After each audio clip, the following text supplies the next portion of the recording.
பாடிங்க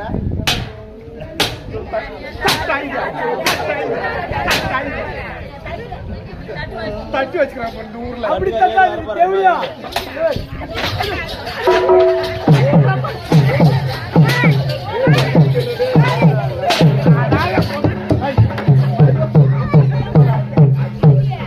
ஆமா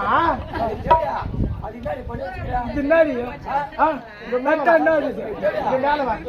எதுக்கு அவளை வச்சுக்கிறியா? அவளை வச்சுக்கிறியாடா? அவளை வச்சுக்கிறியா? வச்சுக்கிறா பின்ன அவளை பச்சுக்கிறாரு என்னடா? இன்னும் 2 பேரும் மூச்சு. உனக்கு துரோகம் பண்ண மாட்டேன் தேவையா? யாரா எனக்கு துரோகம் பண்ண மாட்டானா? அந்த பட்டா என் பாவாட வயறு இல்லாம